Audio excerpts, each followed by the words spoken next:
Juste m'excuser une minute, bien aimé, je vais mettre la lumière, parce que là on est plein le noir.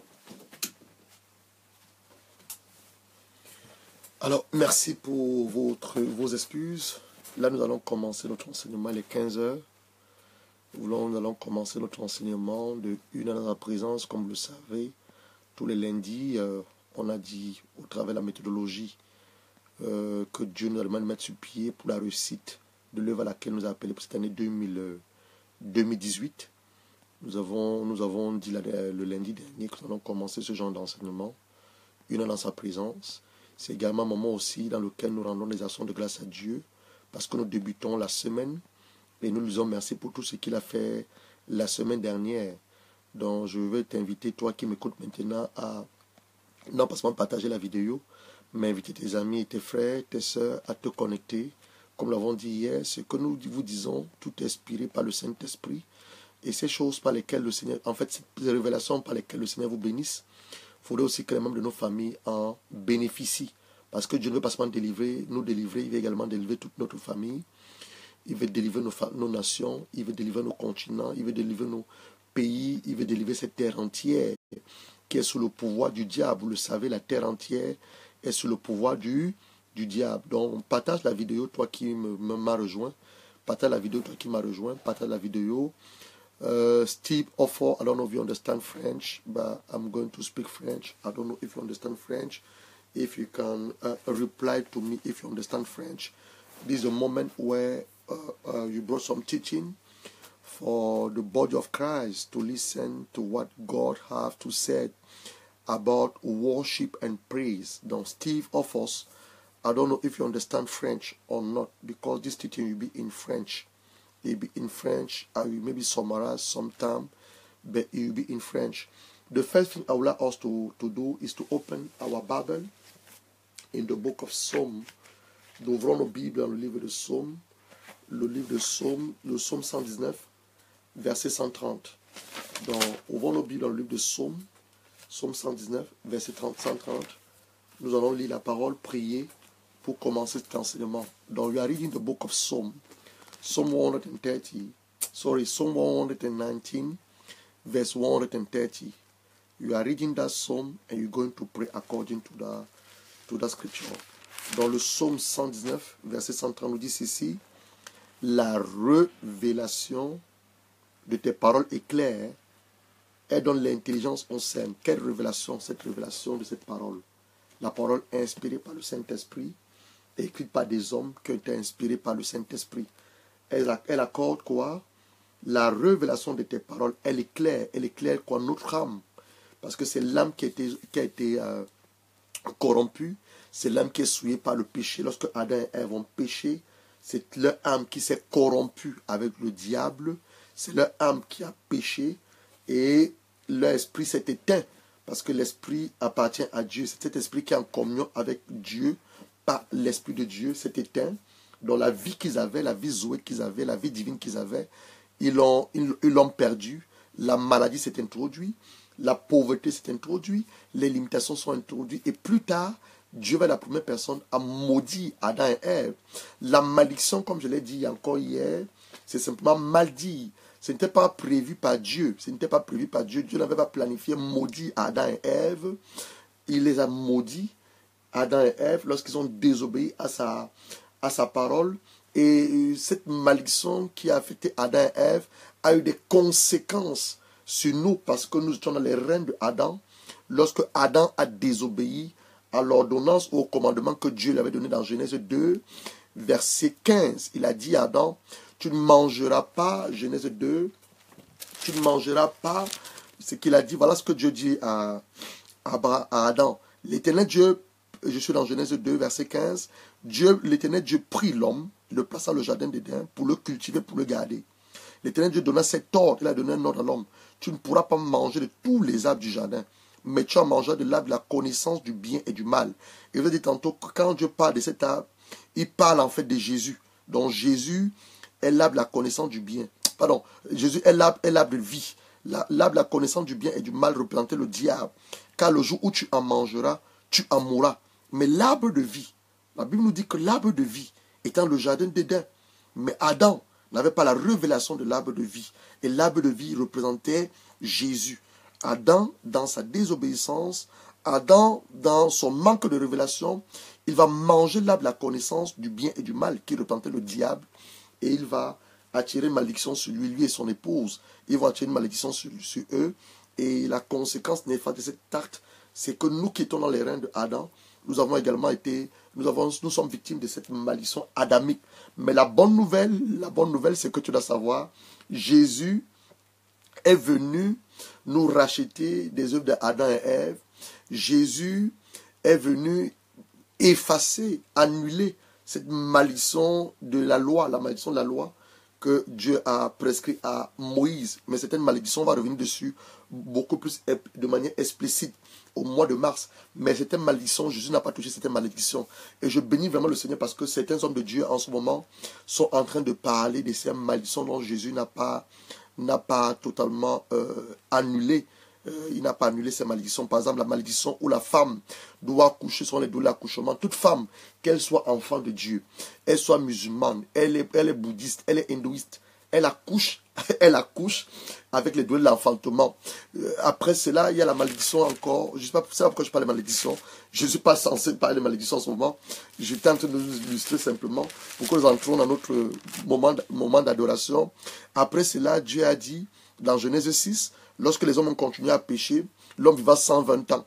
Que tu sois un homme, enfant de Dieu, apôtre, bishop, évêque, que tu le veuilles ou pas, 120 ans est l'âge limite que Dieu a placé.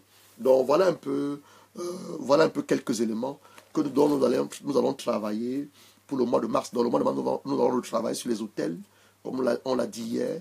On va retravailler sur les malédictions et beaucoup plus sur les réclamations. Parce que nous nous rendons compte de plus en plus qu'il y a beaucoup de personnes qui sont victimes des réclamations, mais qui ne s'en rendent même pas compte qu'ils sont victimes de ces réclamations. Je te prends l'exemple d'une femme qui est mariée, mais qui ne voit rien de bon dans son mari. C'est une réclamation qui est en train de s'élever contre cette femme.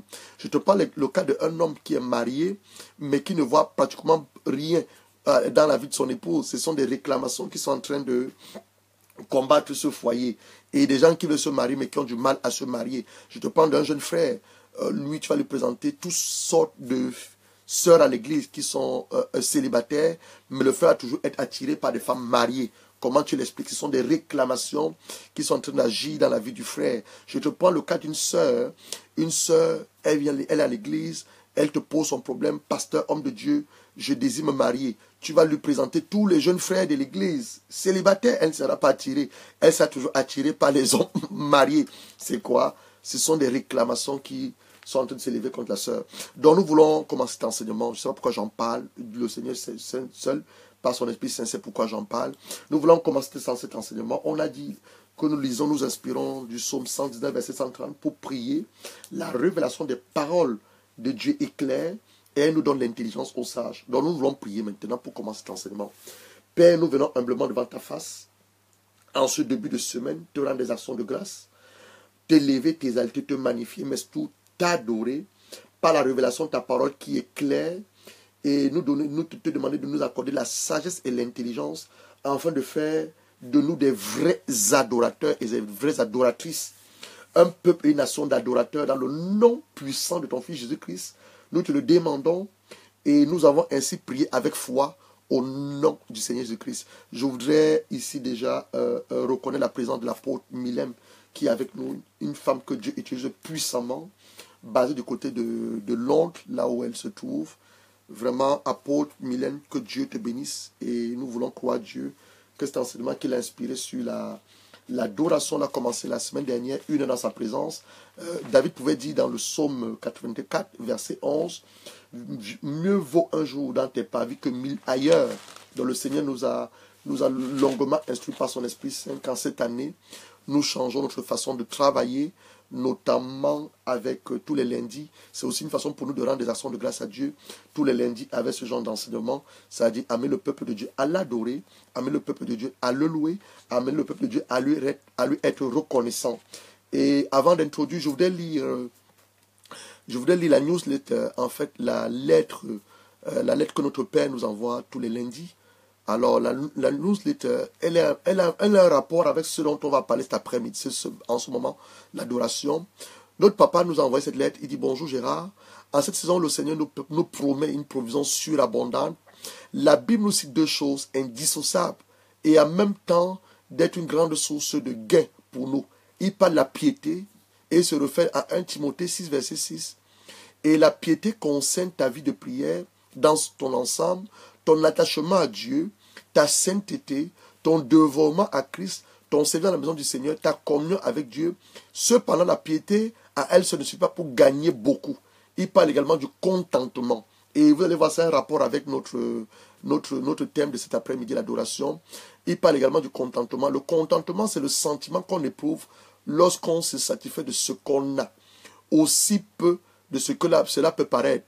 Les chrétiens jeunes prient beaucoup, mais reçoivent peu, parce qu'ils manquent le contentement. Ils ont tendance à mépriser le peu qu'ils ont au lieu de rendre grâce à Dieu pour cela. Je continue la lecture. Suis-je en train de dire qu'il faut se résigner de ce qu'on a et ne pas aspirer à plus loin, loin de là?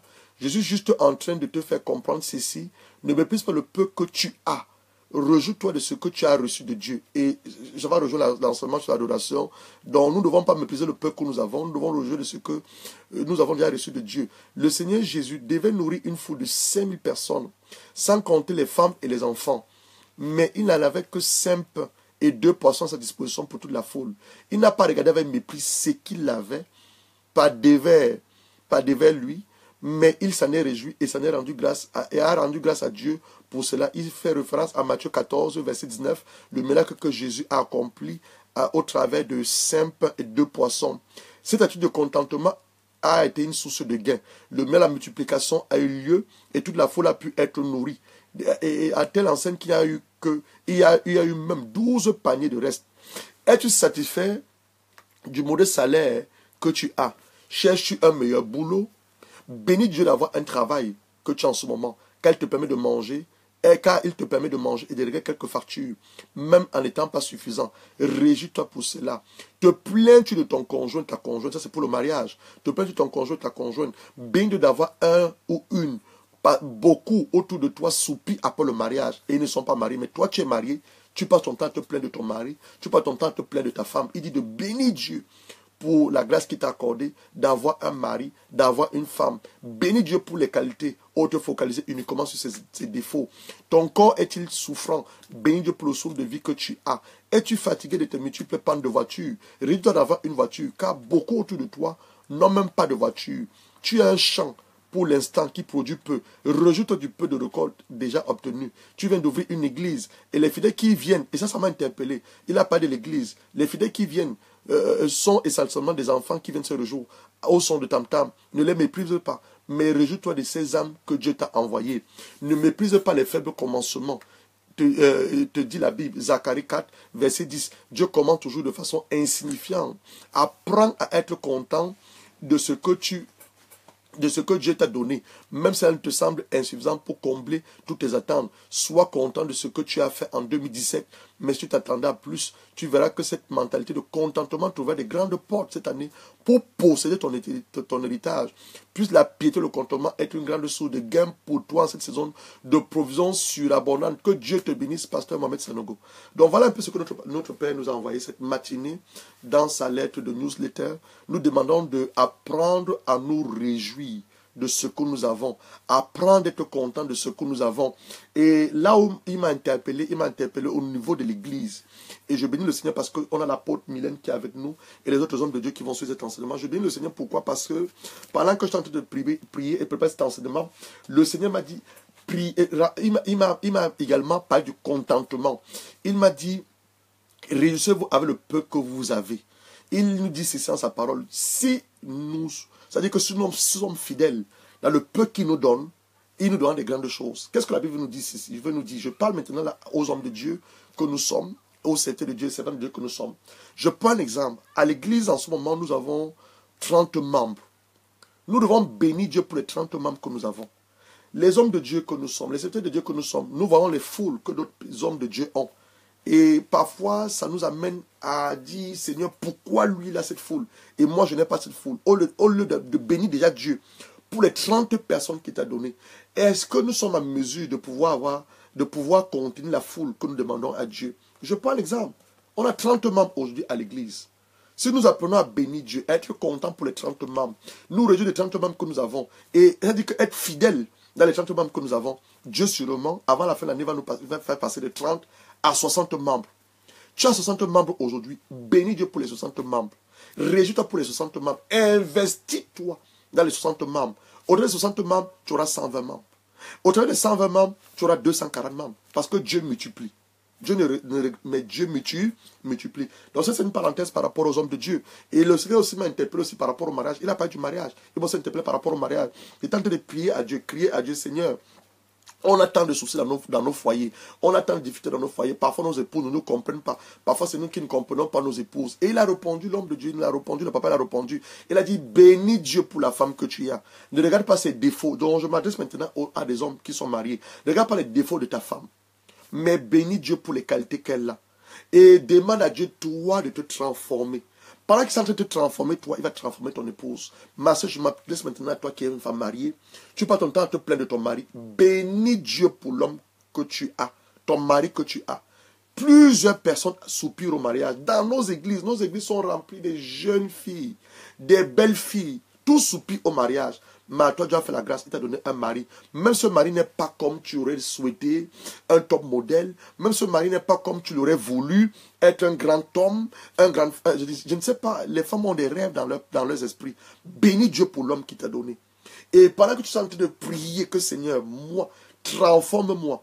Pendant que tu es en train de te transformer, il va également transformer ton mari. Maintenant, ma soeur, toi, tu soupires au mariage. Tu n'es pas encore marié. Peut-être tu es déjà fiancé ou tu n'es pas encore fiancé. Je vais te dire la part du Seigneur.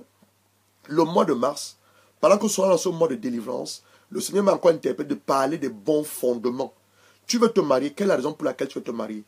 Quelle est la raison pour laquelle tu veux te marier? Le Seigneur m'a encore interpellé, il m'a dit, avant que tu ne parles sur le mariage, avant que tu n'amènes les prières de délivrance, pour que je donne les maris, je donne les femmes, ramène mon Dieu à savoir d'abord, la notion du mariage. D'abord, quoi le mariage? Est-ce que tu sais ce que c'est que le mariage, ma soeur? Tu sais ce que c'est que le mariage? Est-ce que tu connais les raisons pour lesquelles, les bons fondements du mariage? Ou bien tu veux seulement te marier, ou bien tu désires dans ton cœur, dans ton esprit, dans ton âme, te marier, simplement pour avoir un homme à tes côtés, satisfait tes besoins sexuels. Ce n'est pas sur le mariage. Dans le mois de mars, on en reparlera encore. Donc, c'est juste des brèches que je suis en train d'ouvrir comme ça, des parenthèses que je suis en train d'ouvrir comme ça, parce que le Saint-Esprit nous permet d'en parler. Et nous allons revenir plus explicitement le mois de mars, pendant le mois de délivrance. Alors, nous voulons introduire notre enseignement. Bien-aimés le Seigneur, frères et sœurs en Christ, c'était servant de Dieu que vous êtes. Nous vous saluons le nom de notre Seigneur Jésus-Christ. Elle a poursuivi l'excellence divine. Je parle de l'excellence divine parce que notre Dieu, dans tout ce qu'il fait, il excelle. L'excellence divine et la méthodologie de la réussite face à cette très bonne année 2018. Nous voulons, par cet enseignement cet après-midi, introduire et surtout parler de ce que c'est que l'adoration. Répondre à la question, le mystère et la puissance qui se cachent derrière l'adoration. C'est quoi un vrai adorateur? Comment pouvons-nous adorer Dieu en esprit et en vérité? Je vais essayer de répondre à ces questions, en même temps enseigner. Première chose que tu dois savoir, l'adoration, le dictionnaire le définit comme un culte, une action d'adorer une divinité. Un culte rendu à l'être bien-aimé. Dans notre cas, on a fait allégeance à Dieu par son Fils Jésus-Christ. Dans notre cas, l'être bien-aimé, c'est Dieu Tout-Puissant, créateur de tout l'univers. Et ceci passe également par une bonne attitude et une disposition de cœur. Pour que tu puisses être un vrai adorateur, une vraie adoratrice, tu dois avoir un cœur purifié, sanctifié par le sang de Jésus, un cœur régénéré pour pouvoir adorer Dieu. Wikipédia, Willy Assante, dont on ne présente plus, parlant de l'adoration, dit c'est un respect, une révérence, une admiration profonde, une dévotion à une certaine personne, une place ou à quelque chose. Et il dit ceci, du latin adoratio. Adoratio, c'est A-D-O-R-A-T-I-O, adoratio. To give homage, worship someone or something. Donc, un adorateur Une adoratrice, c'est une personne qui rend un culte. Je reprends. Un adorateur, une adoratrice, c'est une personne qui rend un culte, qui adore une divinité.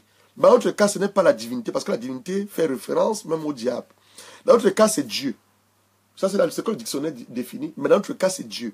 Donc, un adorateur, une adoratrice est une personne qui rend un culte. On dit bien rendre un culte. On a vu la semaine dernière, la louange, je vais revenir sur ce qu'on a dit la semaine dernière. Vous allez voir qu'il y a une différence entre la louange et l'adoration. On a dit la semaine dernière, lorsqu'on parle de la louange, on a dit la louange se définit comme... donnez-moi une minute, je retrouve mes notes là. Je ne vais pas vous dire des choses erronées. On avait dit la louange se définissait... Une minute, je retrouve mes notes. Je retrouve mes notes. Alors, on a défini la louange comme le fait de rendre hommage. On a dit la dernière fois, la louange se définissait comme le fait de rendre hommage à quelqu'un ou à quelque chose. Donc, on rend hommage. Et nous avons l'habitude de dire dans nos églises traditionnelles, louer Dieu, c'est lui dire merci pour tous ses bienfaits. L'adorer, c'est reconnaître ce qu'il est. Mais le dictionnaire nous définit la louange comme le fait de rendre hommage à quelqu'un ou à quelque chose, qu'il soit humain ou un divin, une loge, une célébration. Ceci, selon l'attitude de notre cœur. Maintenant, tu comprends donc que l'adoration est différente de la louange. L'adoration, c'est un culte. Or que la louange, c'est le fait de rendre hommage à Dieu. L'adoration, c'est un culte que nous rendons à Dieu. Donc, on fait un culte à Dieu. Cela passe par une bonne disposition de notre cœur. Donc, on continue. On a dit ceci. Un adorateur, une adoratrice est une personne qui rend un culte. Elle ne le loue pas. La louange, c'est différent. Tu rends hommage. Tu dis merci à Dieu. Mais ici, tu rends un culte. Un culte à Dieu. Une personne dont on éprouve une grande admiration. Cette définition qu'on m'a beaucoup interpellé. On dit à une personne dont on éprouve une grande admiration. Donc quand tu dis j'adore Dieu, tu éprouves de l'admiration à l'égard de Dieu. En fait, c'est-à-dire, je ne sais pas comment je peux le mettre, tu reconnais ce que Dieu est. Et ton cœur est sensible à ce qu'il est. Et tu l'adores. Et je dis ici, l'adoration n'est pas juste les mots que nous avons dans les cantiques. On va arriver là. Ce n'est pas juste les mots que nous avons dans les cantiques ou les paroles que nous chantons tous les dimanches. Mais il y a plus que cela derrière. Je vais arriver là. Il y a plus que cela derrière. Je dis l'adoration n'est pas simplement les mots ou les paroles que nous avons dans les cantiques d'adoration. Mais il y a plus que cela derrière. Il y a un mystère derrière l'adoration. C'est ça que Dieu dit qu'il parle des vrais adorateurs et des vraies adoratrices. Parce qu'il y a un mystère. Je dis dans Nota Bene, Dieu interdit formellement d'adorer ou de faire des cultes à des idoles. Dieu interdit dans sa parole formellement d'adorer ou de faire des cultes à des idoles en les offrant l'encens, en se prosternant devant elles, en les offrant nos enfants. Oui, dans la Bible, vous allez voir, des gens ont fait des enfants à des faux dieux, en les offrant nos enfants, de l'argent ou nos vies. Ce dont nous devons faire avec les idoles, on doit renverser les idoles, on doit briser les idoles, on doit détruire les idoles, nous devons nous détourner des idoles, car derrière chaque idole se cache un faux Dieu, qui n'est un démon. Donc Dieu va se révéler à Moïse, et il va lui demander de parler à Israël. Dans Deutéronome 6, où tu as vu dans Deutéronome 6, c'est un enseignement, on parle d'adoration cet après-midi. Deutéronome 6, Dieu va révéler quelque chose à Moïse. Deutéronome 6, au verset 4 à 9. Mais je commence à partir du verset 1. Voici ce que Dieu va dire à Moïse. Voici les commandements et les lois et les ordonnances que l'Éternel votre Dieu a commandé de vous enseigner, afin que vous les mettiez en pratique dans le pays dont vous allez prendre possession, afin que tu craignes l'Éternel ton Dieu, en observant tous les jours de ta vie. Toi, Dieu ne parlait pas simplement aux hommes, il parlait aussi à les enfants. Il dit toi, ton fils, tes fils, les fils de tes fils. Donc il parlait jusqu'à la 3e, 4e génération. Les fils de tes fils. Toutes ces lois et tous ces commandements que je te prescris, afin que tes jours soient prolongés, tu les écouteras donc Israël. Il parlait à Israël. Tu auras soin de les mettre en pratique, afin que tu sois heureux et que vous multipliez beaucoup, comme te l'a dit l'Éternel, le Dieu de tes pères, en te promettant un pays où coule le lait et le miel. Écoute Israël, l'Éternel notre Dieu est le seul et véritable Éternel. il va dire à Moïse de parler aux enfants d'Israël. Comme il me dit maintenant à moi, son serviteur, de nous parler à nous tous. Il dit l'Éternel est le seul et véritable Éternel. Et l'Éternel, c'était le nom de l'alliance que Dieu utilisait avec sa nation, la nation choisie par lui, le peuple, la nation juive. C'était un nom d'alliance avec lequel il utilisait. Mais nous qui sommes dans la nouvelle alliance, inaugurée par Jésus-Christ, nous l'appelons Père. Mais eux, ils l'appelaient Éternel. C'était le nom d'alliance que Dieu avait avec son peuple à l'époque. Verset 5. Il dit, tu aimeras l'Éternel, ton Dieu, de tout ton cœur, pas une partie de ton cœur. C'est là l'adoration commence. De tout ton cœur, de toute ton âme et de toute ta force. Et ces commandements que je te donne aujourd'hui seront où? Dans ton cœur. Tu les inculqueras à tes enfants. Tu en parleras quand tu seras avec eux dans ta maison. Quand tu iras en voyage, et quand tu te coucheras et quand tu te lèveras. Donc il dit même avant d'aller en voyage, tu dois parler ça à tes enfants. Que moi, votre Père, je n'ai qu'un seul Dieu. Votre mère, elle n'a qu'un seul Dieu. Lorsque tu partiras en voyage, tu en parleras à tes enfants. Avant de te coucher, tu en parleras à tes enfants. Quand tu te lever de ton sommeil, les gens se lèvent le matin. Oh, je bénis le Seigneur. J'ai eu un rêve cette matinée et le Seigneur m'a interpellé en ce rêve. Il m'a dit, parle à certains de mes enfants. Certains se lèvent le matin, la première pensée qui les vient, qu'est-ce que je vais manger dans la journée? Le Seigneur m'a... Oh, Dieu amour. Il m'a dit, parle à mes enfants. Regarde comment certains de mes enfants se lèvent. Ils se lèvent le matin, la première des choses qui sont dans leur pensée, qu'est-ce que je vais manger dans la journée? Ils courent, certains coups, ils vont dans la cuisine. Je m'adresse à certaines personnes qui me courent là maintenant. Ils courent à la maison. Le Seigneur m'a rappelé cette matinée, il m'a dit, parle à mes enfants. Quand vous levez le matin, la première attitude que tu dois avoir, c'est une attitude de remerciement. C'est pour ça que j'ai beaucoup aimé la parole, la lettre que notre Père nous a envoyée. C'est une attitude d'action de grâce. C'est une attitude de reconnaissance, de gratitude. Je me suis encore levé cette matinée. Ce n'est pas par ma propre force. Ce n'est pas la grâce du Tout-Puissant. Donc je dois commencer à lui dire merci. Donc quand je me lève le matin, mon attitude, je lui rends des actions de grâce. Je le bénis, je commence à lui dire merci. Mon épouse est en santé, nos enfants sont en santé, vous devez lui rendre grâce. Ce n'est pas commencer à penser, ma nourriture, qu'est-ce que je vais manger la journée, comment je vais m'habiller. Non, c'est d'abord lui rendre des actions de grâce. C'est lui qui l'a permis. Maintenant, le reste va venir après. Mais d'abord Dieu. Le Seigneur j'ai eu un rêve dans lequel il m'a dit, regarde comment certains se comportent. Ils se lèvent le matin, ils courent, ils vont à la cuisine. Ils se lèvent le matin, qu'est-ce qu'on va manger? Ils se lèvent le matin, non. Tu rends d'abord des actions de grâce à Dieu. Ensuite, tu recommandes la journée entre les mains de ton Père.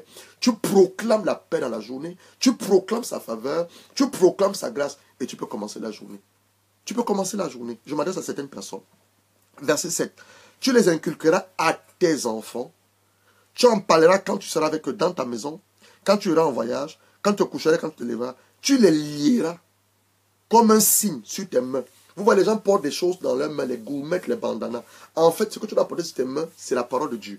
Les enfants, tu les rases sur tes mains, ils seront comme des frontaux entre tes yeux, et tu les écriras sur les poteaux de ta maison et sur les portes. Voilà ce que Dieu avait inculqué à Moïse. Et c'est là où l'adoration commence.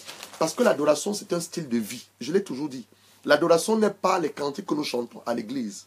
L'adoration n'est pas les paroles. Les cantiques que nous chantons à l'église, les paroles que nous chantons à l'église, c'est l'expression de l'adoration. Mais l'adoration, c'est un style de vie. L'adorateur est un style de vie. L'adoratrice est un style de vie. Et ce style de vie doit être imbibé dans ton cœur. Ce qui sort de ta bouche doit être une forme d'adoration à l'égard de ton Dieu. Ce que tu vois en télévision doit être une forme d'adoration à l'égard de ton Dieu. Ce que tu écoutes de tes oreilles doit être une forme d'adoration à l'égard de ton Dieu. Ta main t'habiller doit être une forme d'adoration à ton Dieu. En ce moment, on parle des habillements sexy. On dit dans nos églises, nos sœurs doivent s'habiller de manière décente. Elles ne doivent pas s'habiller de manière exposer leur cœur. Donc même ta manière de t'habiller doit être une... On parle d'un culte. C'est quoi un culte? Même ta main t'habiller doit être une adoration à l'égard de ton Dieu. Tu vas venir à l'église avec des habits sexy pour mettre soit le pasteur ou les frères de l'église mal à l'aise. Et quand on va commencer à te doigter du doigt ou avoir des regards sur toi, tu vas te plaindre. Donc habille-toi de manière décente. Dis-moi, même ton habillement doit être une adoration à l'égard de ton Dieu. Ta façon de te coiffer, une adoration à l'égard. Tout ça dans la Bible. Dieu a prescrit des ordonnances à Moïse. Tout ça dans la Bible. Comment les Lévites devaient s'habiller. C'est vrai que vous voyez les gens porter les tenues sacerdotales. Je ne suis pas contre cela. Comment les Lévites devaient s'habiller. Même les caleçons de laine. Il en parle. Tout est dans la parole. Dieu est un Dieu omniscient. Il connaît toutes choses à l'avance. Tout est dans la parole. Donc si nous inspirons cette parole, nous la lisons, nous la mettons, nous en comprenons beaucoup de choses concernant la vie. C'est pour ça que tu le dis, ce n'est pas un livre dépassé comme certains le disent. C'est le livre des livres. Ce livre, la Bible, est le livre des livres. Tout est dans la parole. comment tu dois t'habiller, comment tu dois te comporter. Toi qui veux le mariage, comment, tout est dans la Bible. Quand tu es marié, comment te comporter avec ton mari, tout est dans la Bible, tout est dans la parole. Alors, la première fois où le verbe adorer, où le mot adorer est mentionné dans la parole de Dieu, c'est dans Genèse 22. Donc, ouvre ta Bible dans Genèse 22, verset 5. Genèse 22, verset 5. Sœur Aimée, j'espère que tu as partagé la vidéo. Partageons la vidéo, c'est un enseignement vraiment très riche. Et je suis encore dans l'admiration de ce que Dieu nous révèle. Parce que comme je vous dis toujours, nous ne disons pas les choses que nous voulons vous dire, ou bien par familiarité. Non. Nous disons les choses que le Seigneur nous accorde par révélation, par son esprit. Dans ces révélations, moi-même, je suis là, le premier bénéficiaire. Je suis béni par ce genre de révélation. La première fois dont on parle le mot adorer, c'est dans le livre de Genèse, chapitre 22, verset 5. C'est l'histoire de Abraham et d'Isaac. Vous le connaissez. Dieu va demander à Abraham, Dieu va mettre Abraham à l'épreuve. On va le lire à partir du premier verset. Genèse 22, verset 1. Abraham, après ces choses que Dieu est apparu à Abraham, Dieu mit Abraham à l'épreuve. Ce n'est pas le diable. Hein? On dit Dieu bien a mis Abraham à l'épreuve. Et lui dit, Abraham, il répondit, me voici. Dieu dit, prends ton fils, ton unique. Or que Abraham avait 2 enfants. Je vous rappelle qu'Abraham avait 2 enfants. Abraham a eu un enfant avec Agar, qui était l'enfant de la chair, vous le savez. Ismaël, ce n'était pas l'enfant planifié par Dieu. Maintenant, l'enfant de l'alliance, qui est Isaac, parce que vous devez comprendre ces choses. En tant que pasteur, j'ai ce devoir de vous communiquer fidèlement ce que la parole de Dieu nous enseigne. Et enseignant également la bonne nouvelle. Donc, Abraham a eu 2 enfants, mais Dieu parle d'un seul enfant. Dieu reconnaît un seul enfant. Donc, l'enfant que tu as eu en dehors du mariage, c'est ton enfant, certes. Tu dois le consacrer à Dieu. C'est que Dieu va demander à Abraham de circoncire Ismaël. C'est ton enfant, certes. L'enfant que tu as dans le mariage, c'est l'enfant que Dieu reconnaît. Parce que Dieu approuve que les enfants qui sont dans le mariage, donc les enfants hors mariage, on les appelle souvent les enfants adultériens, qui causent parfois des problèmes aux parents que nous sommes. Nous devons les faire quoi? Les circoncire ou les consacrer à Dieu, afin qu'ils appartiennent à Dieu. C'est aussi une parenthèse que j'ouvre là par rapport aux gens qui ont des enfants en dehors du mariage. Mais quand tu es dans le mariage, c'est là où Dieu a planifié que tu vives. Quand tu as le mariage maintenant, les enfants qui naissent dans le mariage, on les appelle les enfants légitimes. C'est les enfants que Dieu reconnaît. Donc Abraham était marié avec Sarah. Et ils ont eu un enfant dans leur âge de vieillesse. Isaac, qui était l'enfant, la promesse, l'enfant de l'alliance. C'est cet enfant donc que Dieu demande à... Parce qu'il faut qu'on précise. Dieu demande à Abraham de le sacrifier. Ton unique, celui que tu aimes, Isaac, va-t'en au pays de Morija. Et là, offre-le-moi en holocauste. Et pendant que je lisais ça aussi, le Seigneur a ouvert mon intelligence. Sous l'ancienne alliance, avant la venue de Jésus, plusieurs personnes, ils adoraient Dieu par des sacrifices. Ils donnaient soit les animaux, soit les enfants, comme c'est le cas avec Abraham. Donc Dieu va demander à Abraham d'amener son fils. Donc sous l'ancienne alliance, je vous enseigne, Dieu nous enseigne, nous tous, moi je suis enseigné, je vous dis cela pour le premier être admiratif de ce que le Seigneur révèle. Il me l'a révélé, était sous la douche. Il m'a dit que dans l'ancienne alliance, tu vas lire la parole de Dieu, tu vas lire ma parole. Beaucoup, quand leur façon d'adorer Dieu, c'était dans les sacrifices. Et c'est l'une des raisons pour laquelle le diable a perverti l'adoration. Nos parents, quand ils vont chez les marabouts, chez les autres traditions, on les demande jamais d'amener des choses. Donc ils vont amener ces choses-là, qui sont des objets de culte. Parce que l'adoration c'est un culte, qui sont des objets de culte. Et sans s'en rendre compte, ils adorent le diable. Sans s'en rendre compte, ils entrent en alliance avec les démons. C'est ce que le Seigneur m'a révélé quand tu es sous la douche. Je crois que je suis en train de bénir, le Saint-Esprit est en train de bénir une personne en ce moment.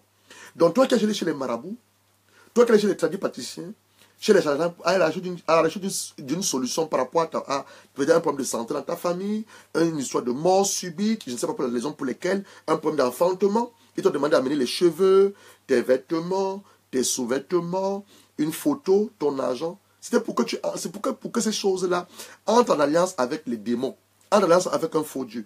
Et je vous ai dit tantôt que l'adoration c'est un culte qu'on rend à une divinité. Mais nous, ce n'est pas une divinité, c'est un Dieu tout-puissant.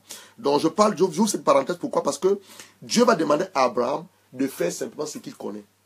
Dieu ne te demandera jamais de faire quelque chose que tu ne connais pas. Le Seigneur m'a révélé quand j'étais sous la douche, et je bénis le Saint-Esprit.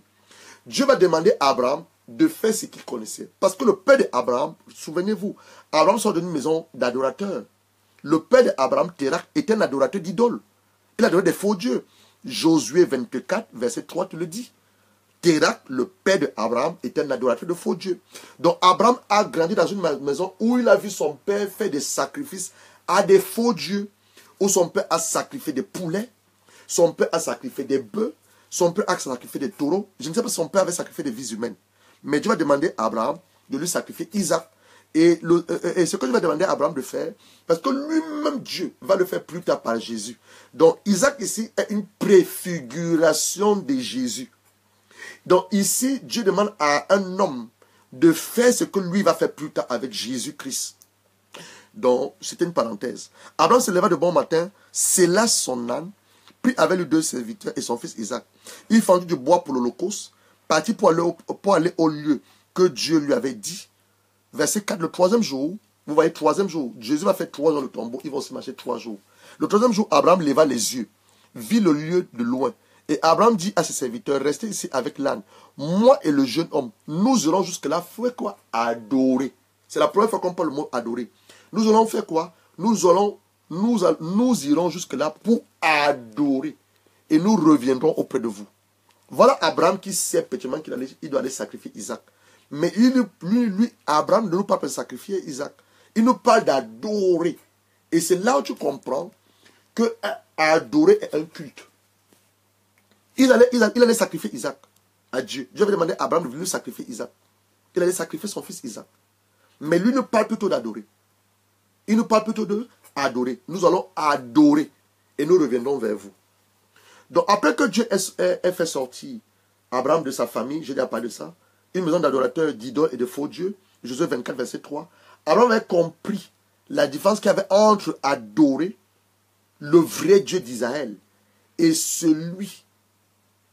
Abraham avait compris la différence entre adorer le vrai Dieu d'Israël et les faux dieux de son père.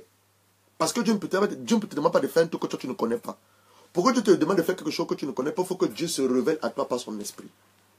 Donc il va demander à Abraham de lui offrir Isaac.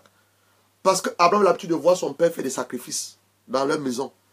Donc Dieu va lui mettre Abraham à l'épreuve. Mais Abraham va comprendre une chose. Si Dieu me l'a demandé de le faire, c'est pour que je prenne conscience et que j'apprenne à adorer, rendre un culte au vrai Dieu d'Israël. Celui qui a fait un miracle dans ma vie. Parce que Isaac, que j'ai enfanté à 100 ans, n'est pas ma propre force. C'est un miracle que Dieu m'a donné. Il a expérimenté la délivrance. Je vous parle d'Abraham. La délivrance de la maison de son père. Une maison d'adorateurs des faux dieux. La délivrance avec l'autre, son neveu. L'autre était le voile. J'ai parlé un peu de ça hier. Qui l'empêchait de voir ce à quoi Dieu l'a appelé. Il a également connu la faveur de Dieu. La grâce de Dieu. Les miracles de Dieu. Les bontés de Dieu. Dieu a changé son nom. Abraham, père d'une multitude. Il est devenu un homme très riche et célèbre. La preuve en est, on en parle encore de lui aujourd'hui. Et Abraham est le père de la foi. Donc la Bible dit dans Galates 3, verset 7, nous qui avons cru, nous sommes fils d'Abraham par la foi. Parce que Abraham est la première personne à avoir eu confiance en Dieu et ça va lui être imputé en justice. Donc nous sommes les fils d'Abraham par la foi et nous devenons fils de Dieu en Jésus-Christ par la grâce. Donc qu'est-ce que c'est de nous dire? Pour être un adorateur, il faut avoir la révélation de ton Dieu. Voilà encore quelque chose que le Saint-Esprit m'a dit. Donc Abraham a eu la révélation de ce Dieu-là. Qu'il a sorti, de la maison de son père, une maison de faux adorateurs, une maison d'adorateurs d'idoles, une maison d'adorateurs de faux dieux. Il a eu la révélation de ce Dieu. Parce que pour être un vrai adorateur, il faut avoir la révélation de ton Dieu. Il a eu la révélation de ce Dieu. Il a eu encore la révélation de son Dieu au travers des expériences qu'il a connues avec Dieu. Dieu l'a délivré de la maison de son père. Dieu lui a donné un enfant à un âge très avancé, 100 ans, lorsqu'il a eu Isaac. Il a connu la faveur de Dieu. Dieu lui a connu la faveur. Abraham a levé des combats où il est sorti de la vainqueur. Il a connu la grâce de Dieu. Dieu lui a connu la miséricorde. Dieu lui a donné également sa bonté. Donc Abraham est devenu un homme très riche. Très riche. Il est le père de tous ceux qui croient en Dieu par la foi. Donc l'autre bonne nouvelle que tu dois aussi avoir, on n'est pas adorateur, mais on devient adorateur. Oh, j'ai beaucoup aimé quand le Saint-Esprit me l'a révélé. Tu n'es pas adorateur. Tu peux être dans une famille sacerdotale. Je prends mon cas. Je suis un homme de Dieu, mon épouse, elle est une femme de Dieu. Nos enfants qui naissent sous nous ne deviennent pas forcément des hommes ou des femmes de Dieu, même si la grâce coule dans leur vie. C'est ce que je te fais te comprendre. Parce que toi, tu n'es pas né enfant de Dieu. Tu es devenu enfant de Dieu par adoption, ce que la Bible nous dit. Par adoption au travers de la grâce et au moyen de la foi. Donc on ne naît pas enfant de Dieu, mais on devient enfant de Dieu. Donc ce que le Saint-Esprit m'a révélé, on ne naît pas adorateur, mais on devient adorateur ou adoratrice. J'ai beaucoup aimé ça.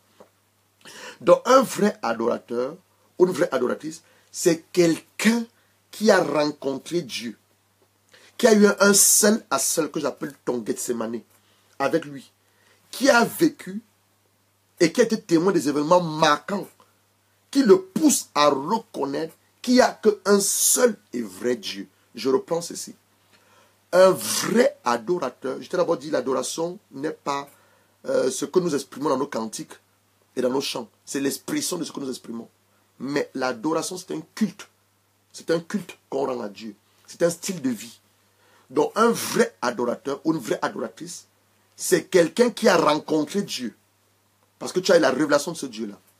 Tu as eu un seul à seul, comme j'appelle le Gethsemane avec Dieu. Tu as vécu et tu étais témoin des événements marquants, comme Abraham, qui te poussent à reconnaître qu'il n'y a qu'un seul et vrai Dieu. Un seul et vrai Dieu. Et prêt à tout abandonner pour l'adorer. Ça dit que ça, c'est très fort. Un vrai adorateur, je reprends pour ça, une vraie adoratrice, c'est quelqu'un qui a eu à rencontrer Dieu. Tu rencontres Dieu. Tu as eu un seul à seul avec Dieu. Tu as vécu et tu as été témoin des événements marquants qui te poussent à reconnaître qu'il y a un seul et vrai Dieu et tu es prêt à tout abandonner pour l'adorer. Je vais t'illustrer ça de cette manière. Je te prends un exemple. Une femme qui est dans un mariage, 1 an, 2 ans, 3, 4, 5 ans, 6, 7 même temps. Pas qu'elle a du mal. Son mari et elle, ils essaient d'avoir des enfants. Ils n'ont toujours pas eu des enfants. Après 9 ans, je ne parle pas de stérilité, elle n'est pas stérile. Après 9 ans, Dieu visite puissamment leur foyer et elle accouche. Cette femme, lorsqu'elle va adorer, souvenez-vous de Anne, maintenant je parle, le Saint-Esprit parle de Anne. Lorsqu'elle va adorer Dieu, elle ne va pas adorer Dieu comme toi et moi. Parce qu'elle était témoin. Elle a vécu un miracle que Dieu lui a accordé. Dieu a ouvert ses entrailles après 9 années ou 10 années de mariage. Elle n'était pas stérile. Donc la manière dont elle va adorer Dieu, ce n'est pas la même manière dont tu vas adorer Dieu. Tu me suis. Je t'illustre simplement. Je te prends encore un autre exemple, comme dans ce moment on est en train de parler du mariage. Je te prends encore un autre exemple. Tu vas dans une famille où il n'y a pas de mariage. Ton père n'était pas marié, ta mère n'était pas mariée. Tu es né dans un foyer pareil, où tu es un enfant adultérien, comme on l'appelle souvent. Ton père t'a eu avec une autre femme, qui n'était même pas ta mère. Tu es un enfant adultérien. Toi, Dieu t'accorde la grâce de te marier. Je dis, toi, Dieu t'accorde la grâce, tu n'as pas connu les divorces, de te marier. Ta manière d'adorer Dieu va être différente de celle qui s'est mariée sans difficulté. Je ne sais pas ce qu'on comprend. Qu'est-ce que ça veut nous dire? Pour devenir un vrai adorateur, une vraie adoratrice, il faut que tu aies la révélation de Dieu. Parce que les vrais adorateurs et les vraies adoratrices, ce sont eux qui ont la révélation de Dieu. Je suis en train de chuter maintenant dans Jean 4. Là, on est dans l'ancienne alliance, on va dans la nouvelle alliance. Le Seigneur Jésus-Christ, lors de sa rencontre avec la femme samaritaine, c'est là où me vient cette révélation par le Saint-Esprit. Lors de sa rencontre avec la femme samaritaine, je suis dans Jean 4, je suis dans la nouvelle alliance maintenant avec Jésus. Dans Jean 4, il va nous faire une révélation particulière. Ouvre ta Bible dans Jean 4. Jean 4, ouvre ta Bible dans Jean 4. On est dans la nouvelle alliance, on était dans l'ancienne alliance tout à l'heure, avec Abraham. Jésus lui a parlé la vraie adoration, le vrai adorateur. Dans le livre de Genèse, on nous a parlé d'adorer. Mais Jésus lui va venir avec le mot d'adoration. Il va venir avec le mot d'adoration. Dans Jean 4, il va nous faire une révélation particulière. Au verset 23 à 24, on ne va pas tout lire, tu peux tout lire à la maison. Tu peux tout lire, Jean 4, le premier verset jusqu'au verset 23 à 24, où je vais m'arrêter. C'est la rencontre de Jésus avec la femme samaritaine. Jésus va dire à la femme samaritaine, je commence à partir du verset, je commence pour qu'on comprenne un peu, je vais commencer à partir du verset 20. Regardez ce que la Bible, regardez la conversation. Nos pères, regardez ce que la femme dit, hein, nos pères ont adoré sur cette montagne. Elle parle de qui? Leur père. Donc, je disais l'habitude de dire 99 choses que nous répétons ce que nous avons vu nos pères faire. 99 choses que nous, les enfants, nous répétons ce que nous avons vu nos parents faire. Si ton fils te va lire la Bible, ou ta fille te va lire la Bible tous les jours, laisse-moi te dire, elle va te poser la question, c'est quel livre que tu lis? Elle va vouloir lire la Bible. Parce que 90 choses que nous répétons ce que nos parents ont eu à faire. Elle dit, nos pères ont eu à adorer sur cette montagne. Et vous dites, le lieu où il faut aller adorer est à Jérusalem. Verset 21. Femme, lui dit Jésus, crois-moi, l'heure vient où ce n'est sur cette montagne. Les parents allaient adorer à la montagne, ni à Jérusalem, que vous adorez le Père. Je vais maintenant t'illustrer. Nos pères ont eu à aller adorer les eaux. Nos pères ont eu à aller adorer les crânes. Nos pères ont eu à aller adorer sur les montagnes, les forêts. Nos pères ont eu à aller adorer les serpents. Nos pères ont eu à aller adorer le soleil. Nos pères ont eu à aller adorer la lune. C'est en quelque chose que la femme est en train de vouloir dire à Jésus. Ces adorations étaient des fausses adorations. C'est ça que Jésus va lui parler de la vraie adoration. C'était des fausses adorations. C'était des faux dieux. Comme le père d'Abraham. C'était des faux dieux. Tout ce que nos parents ont eu à faire, les crânes, les montagnes, les eaux, les serpents boa, les souris, les escargots, toutes ces choses-là, c'était des fausses adorations. Les faux dieux, les bois pour certains, même certains ont même adoré des bois, le soleil, les personnes même. Tu vas voir dans certaines familles, on a eu adoré un homme. Dans cette famille, on a eu adoré une femme, une déesse. C'était des faux dieux. Il essaie de dire à la femme. Il dit, femme, lui dit Jésus, crois-moi, l'heure vient où sera sur cette montagne à Jérusalem que vous adorez le Père. Vous adorez ce que vous ne connaissez pas. Qu'est-ce que Jésus dit? Vous adorez ce que vous ne connaissez pas. Nous adorons ce que nous connaissons. Eux, les Juifs, connaissent qui est Dieu, leur Dieu, le Dieu qui les a délivrés de la servitude en Égypte. 430 années de la servitude. Nous adorons ce que nous connaissons. Car le salut vient de qui? Le salut vient des Juifs. Verset 23, j'aime beaucoup ça. Mais l'heure vient. Elle est déjà venue. Donc, pendant que je te parle, elle est déjà là. Elle est déjà venue. Où les vrais, vous voyez maintenant, il parle les vrais adorateurs. Et j'ai mis dans mes notes, si je ne dis pas des vrais adorateurs, ça veut dire qu'il y a des faux adorateurs. Comme nos parents ont été des faux adorateurs, nous aussi, nous sommes des faux adorateurs. Pour certains d'entre nous, nous sommes des faux adorateurs. Parce que quand nos parents allaient adorer ces faux dieux, nous allons aussi avec eux adorer les faux dieux. Ils étaient des faux adorateurs. Les faux adorateurs sont, de nos jours aussi, dans les églises, on a les faux adorateurs. Qu'est-ce que c'est qu'un faux adorateur de nos jours dans l'église?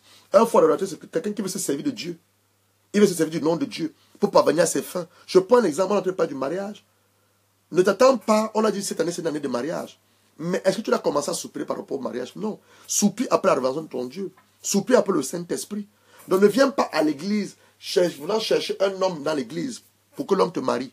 Ça, c'est une fausse adoration. C'est-à-dire que les faux adorateurs, ils veulent se servir de Dieu, du nom de Dieu, pour parvenir à leur fin. Une femme, par exemple, qui est mariée, et dont Dieu n'a pas encore visité leur foyer, visité leur couple, pour le fruit des entrailles, elle va venir maintenant à l'église, prier, Seigneur, ouvre mes entrailles, ouvre mes entrailles. Non, ce n'est pas une bonne adoration. Continue à adorer Dieu comme dans ton état. Et Dieu connaît le jour, il va visiter ses entrailles. Donc les faux adorateurs que nous avons de nos jours dans nos églises, dans nos assemblées, dans nos communautés locales, c'est les gens qui veulent se servir de Dieu. Je parle à certaines personnes qui comprennent. Ils veulent se servir de Dieu. Tu veux te servir de Dieu pour te marier. Ma soeur, arrête cela. Ce n'est pas une bonne adoration. Tu veux te servir de Dieu pour qu'il te entrailles. Arrête cela. Ce n'est pas une bonne adoration. Tu veux te servir de Dieu pour qu'il te donne une promotion, pour que tu travailles. Ce n'est pas une bonne adoration. Dieu connaît tes besoins. Il te dit dans Matthieu 6, verset 33, cherche premièrement son royaume et sa justice. Et le reste, le mariage, les enfants, le travail, la promotion va te les donner. Voilà la vraie adoration. Il dit, les vrais adorateurs, mais l'heure vient, elle est déjà venue, où les vrais adorateurs adoreront le Père en esprit et en vérité. Car ce sont les adorateurs que le Père demande. Donc Dieu ne recherche pas, mais il demande que nous l'adorons en esprit et en vérité. Verset 24. Dieu est esprit. Et il faut que ceux qui l'adorent en esprit et en vérité. Nous allons le réfléchir là pour cet après-midi. C'est quoi maintenant adorer Dieu en esprit et en vérité? C'est ça que nous allons travailler la semaine prochaine, lundi prochain. C'est là que nous allons terminer lundi prochain. Comment adorer Dieu en esprit et en vérité. Et je t'ai donné une bonne nouvelle. Je t'ai dit la bonne nouvelle, c'est que tu ne n'es pas adorateur, mais tu deviens un adorateur. Maintenant, je vais travailler sur certaines cantiques. Je vais travailler sur certaines cantiques. Je vous ai dit tantôt que nous avons eu, ce n'est pas des mauvais enseignements. Je veux pas Je ne veux pas blâmer qui que ce soit. Ce n'est pas le mauvais enseignement. Parce que la parole de Dieu, la relation de Dieu est progressive. Mais nous avons eu de manière coutumier et familier que lorsqu'on va à l'église, lorsque nous sommes en train de chanter, louer Dieu, c'est ça l'adoration. Non. Moi aussi, j'ai pensé ça plus d'une fois. C'est pas ça l'adoration. C'est parce que Dieu commence à me révéler par son Esprit Saint. C'est quoi l'adoration? Et j'ai dit tantôt que l'adoration, c'est un culte. Je te prends maintenant des exemples au travers des cantiques que nous avons l'habitude de chanter. Jéhovah est son nom. Ça, c'est une adoration, n'est-ce pas? Est-ce que tu connais la personne qui a écrit Jéhovah est son nom? Je ne le connais pas. Je ne connais pas. Si je tape sur Google, je vais voir, j'aurai son nom. Mais est-ce que tu sais ce qui a poussé cette personne? C'est ce que Dieu me disait tantôt. Est-ce que tu sais ce qui a poussé cette personne à écrire Jéhovah est son nom? Il a eu une révélation que toi et moi, nous n'avons pas. Je ne sais pas si on me comprend. Le prophète dit ceci. Pendant que j'étais sous la douche, le Seigneur m'enseignait par son Esprit Saint. Il me disait, amène mon peuple à comprendre une chose. Tous ces adorateurs, ces psalmistes, comme on les appelle, qui ont écrit des cantiques que nous aimons, avec lesquels nous aimons adorer, ils ont une révélation de moi que vous n'avez pas. Je te prends l'exemple. Jéhovah est son... Tu connais ça, non? Cette adoration. Nous aimons l'adorer, non? Moi, j'aime l'adorer. Mais lui, c'est la personne qui a... Je ne sais pas si on peut trouver le nom de la personne qui a écrit Jéhovah. Regarde un peu le nom de la personne qui a écrit Jéhovah et son nom. Celui qui a écrit cette chanson. Je ne sais pas si on peut trouver le nom. Tu vas voir la personne qui a trouvé le nom. Je suis sûr que Dieu nous accorde sa grâce. Si on va sur Google, tu tapes la biographie de la personne, tu vas voir qu'il a eu une rencontre avec Dieu que toi, tout le monde n'avons pas. Parce que c'est que le Seigneur m'a révélé par son Esprit Saint. Je te parle encore une autre adoration. Dieu Tout-Puissant. Quand mon cœur considère tout l'univers créé par ton pouvoir. Donc la personne qui a écrit cette adoration, Dieu Tout-Puissant, il a une révélation que tout le monde n'avons pas. C'est pour ça que David, on dit David était un homme sur le cœur de Dieu. Quand David écrivait les psaumes, il avait la révélation de Dieu que toi tu n'as pas. Et que Dieu nous révèle aujourd'hui. Quand Dieu va demander à Abraham, donne-moi Isaac, Abraham a une révélation sur l'adoration que toi et moi nous n'avons pas. Donc pour être un vrai adorateur, une vraie adoratrice, je t'ai dit tantôt, il faut que tu aies la révélation de ce Dieu que tu voudrais adorer. Parce que c'est un culte que tu vas lui rendre. Et ce culte maintenant, nous l'exprimons. Voilà ce que le Saint-Esprit a dit d'autre. Nous l'exprimons au travers des cantiques d'adoration.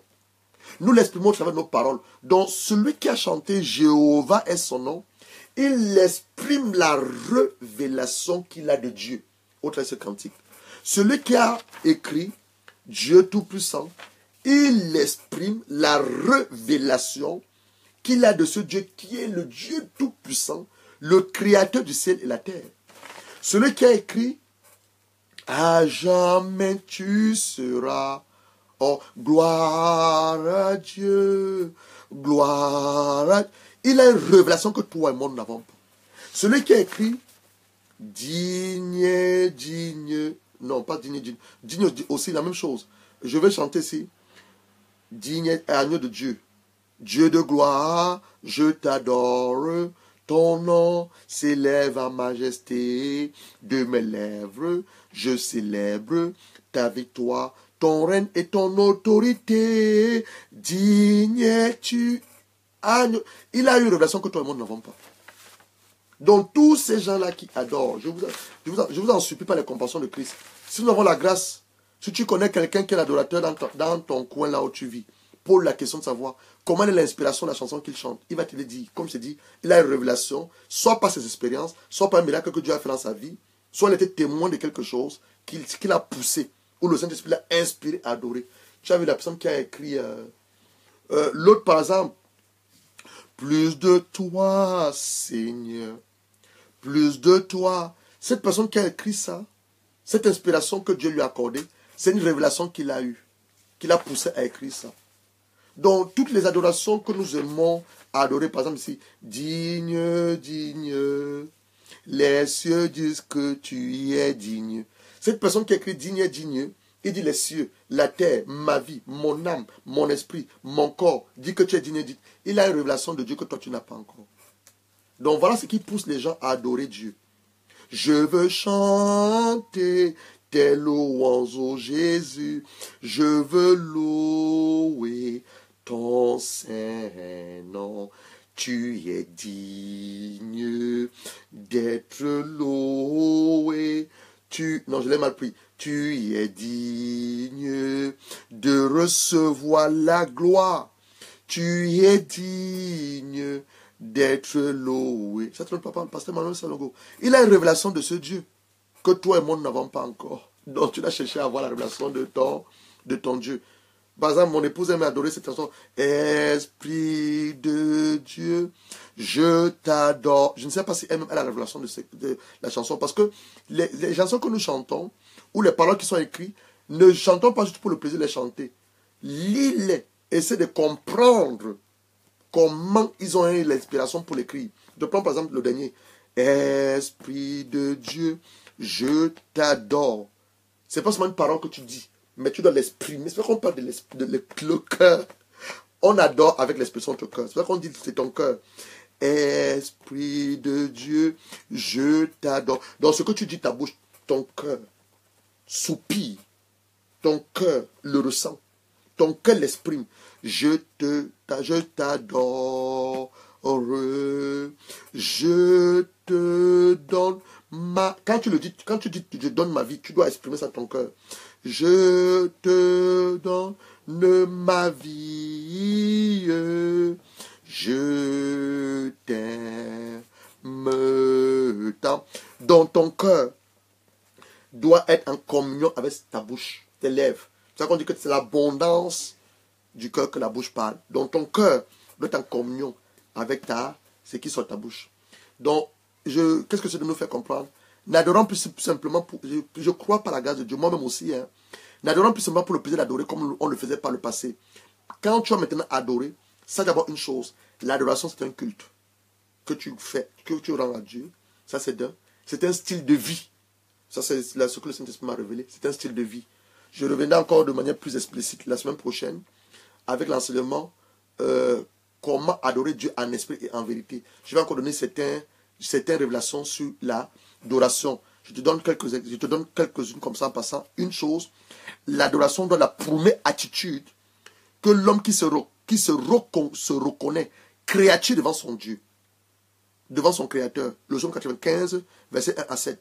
Il dit ceci. L'adoration doit être la première attitude de tout enfant de Dieu qui reconnaît qu'il est une créature devant son Créateur. Tu reconnais que c'est Dieu qui t'a créé. Le Psaume 95 en parle devant ce Créateur. Donc tu l'adores pour ça. Donc je reconnais que je ne suis pas créé de moi-même. Je reconnais que c'est vrai, mon père et ma mère sont allés ensemble, mais ce n'est pas par leur propre force. C'est Dieu qui a permis que je suis sur cette terre.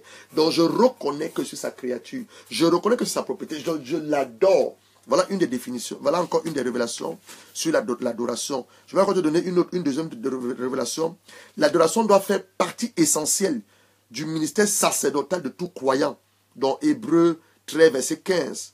En esprit et en vérité. Donc l'adoration doit être la partie essentielle du ministère sacerdotal. Parce que nous sommes tous des sacrificateurs de nos jours. Que le sacerdotal du croyant. Je te donne la grande définition. L'adoration nous transporte dans des dimensions élevées.